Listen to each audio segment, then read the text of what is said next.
Hello everyone, it's Rosie, but not Rosie camping anymore. No more stunning nature shots and no more solo night under the star. It has been 3 years since I disappeared. And honestly, a lot of things happened. Things I'm still not ready to fully talk about, but my love for camping never left. But life, circumstance, and my health just don't allow it anymore. So here I am, starting over. Not as a camping girl you remember, but as a Vietnamese girl just trying to live her daily life. Just housework, coffee, small moments, and real days. Could you welcome me back as a daily life vlogger this time? Let's find out together.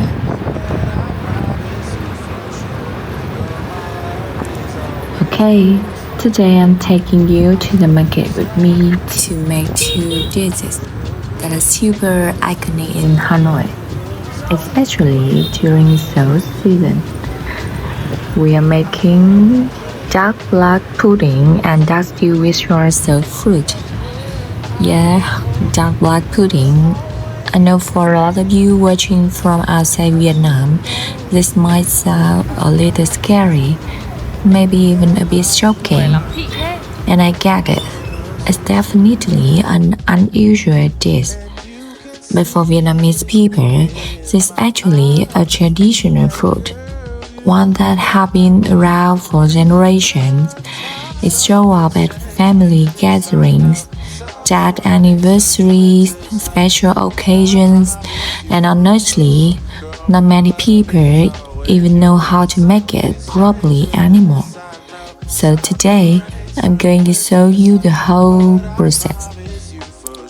But first, I need to head to the market to pick out a good duck and grab all the ingredients.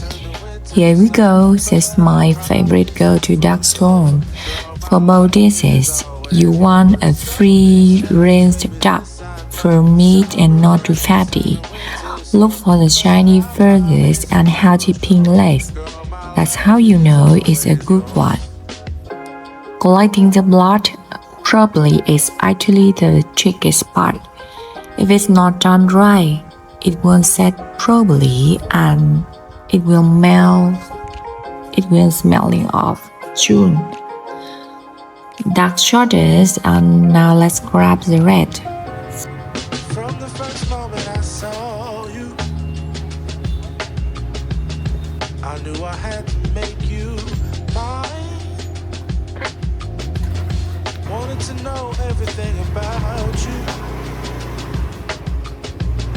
I didn't want to waste no time. What's something I can do for you, darling? That would make you smile. I'll bring you flowers, girl, enough to see for miles. What you need. Then collecting some herbs, roasted peanuts, and a few seasonings that are essential for getting that authentic flavor. Summer rains turn to winter snow, but I promise you for sure, girl, my love is always yours. I love your Oh, I almost forgot. Taro. This is actually a must-have for duck stew with salt. It gets soft and a little starchy when it cooked, and it shock up all that short, savory bruised well. Let me grab a few good ones here. Look for taro that's firm, no soft spot, and not too big.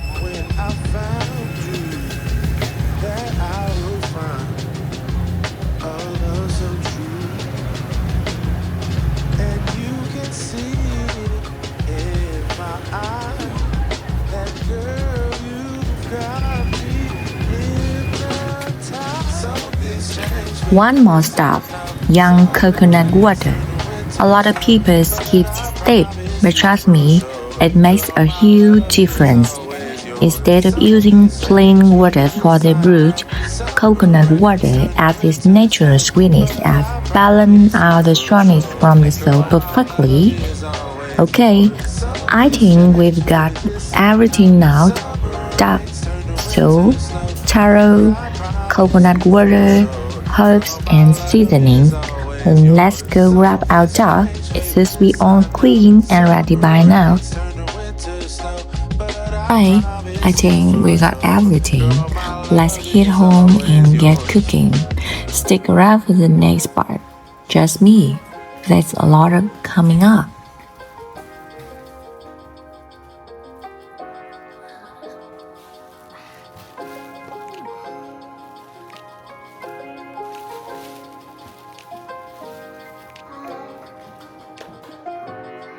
From the first moment I saw you,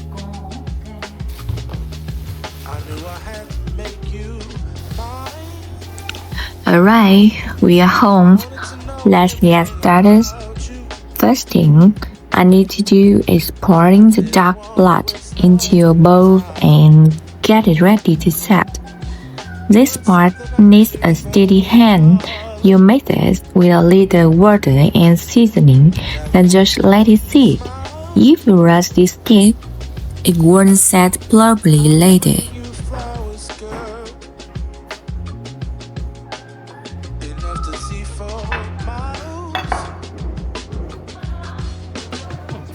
While that's setting, I'm going to clean the gizzards and intestines. These are going to be boiled and used as topping for the dark blood pudding later. Gotta wash these really well with salt and a bit of vinegar, have it get rid of any smell. You know, doing all this, being in the kitchen, cooking slow like this, it's actually really different from what my life used to look like. A lot of you probably remember me from camping alone in the mountains, sleeping under the stars, chasing sunrise shows. That was a big part of who I was for years. Stopping that wasn't really a choice I planned. Life just changed, and my house changed. And there were a few things I went through that I'm still not fully ready to talk on camera. Maybe someday, but honestly, estimated requires the Friday night being completely alone with nature. I don't think the part of me is gone. It's just maybe on pause for now.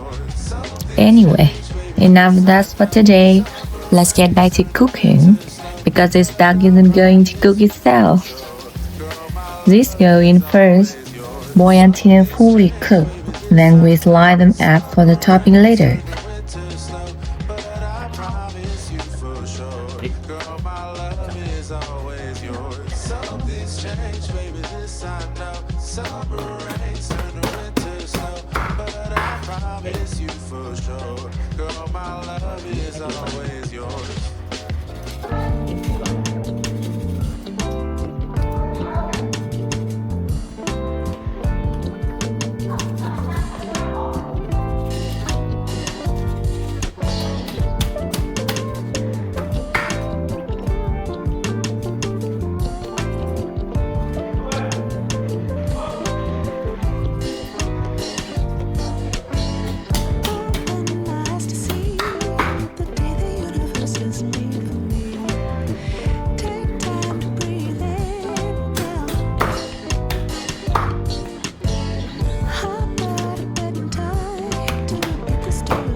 You know, living alone is not always as peaceful as it looks on camera.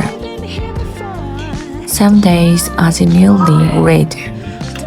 I get to do things on my way, at my own pace, and nobody to answer it. But other days, it gets quiet in a way that feels heavy. like really heavy. I be cooking dinner just for myself. I catch myself just standing there in silence, not really doing anything. I think that's a part nobody really talks about when it comes to living solo. It's not said all the time, but granted, there's no one right there to notice or to ask if you are okay. Honestly, those are the moments I miss coming the most. Not just the mountain or the campfires, it's this feeling of always moving. New place, new people, new sunrise every few days. Life feels lighter back then somehow. Even being alone out there never feel as alone as being alone in a city apartment, if that makes sense. But this where I'm at right now, and honestly, running away from this feeling doesn't fix nothing. So instead of trying to be alive here that still feel like mine, even if it's slower, even if it's quieter than before. Cooking has actually become a small part of that. It's a cheaper, but having something to focus on. Something that turns into a meal at the end of it. It helps. It's grounding in a way camping is to be. I don't know if this chapter of my life is better or worse than before. It's just different. And I guess that's okay too.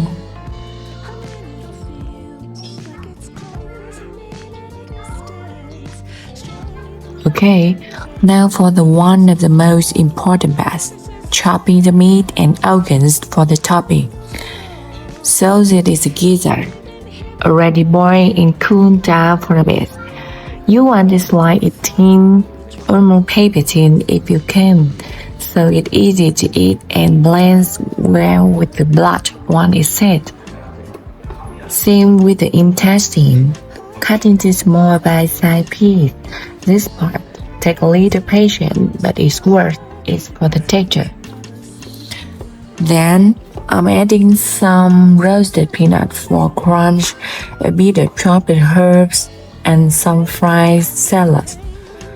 This combination right here is what makes dark blood pudding so special. It's not just a blood, it's everything mixed together. Alright, topping is ready. Now come the part everybody is probably curious about, portioning the blood. The step is on about ratio. 2 mug brood and it won't set. 2 liter, it won't be too thick. So I'm measuring this out carefully. A little brood, a little blood into each dishes. I'm adding the meat and organ topping into the bowl first, then pouring the blood carefully mixture right on top of it. Then, just a gentle stir, just enough to spread the topping evenly, but not too much or it won't be set properly.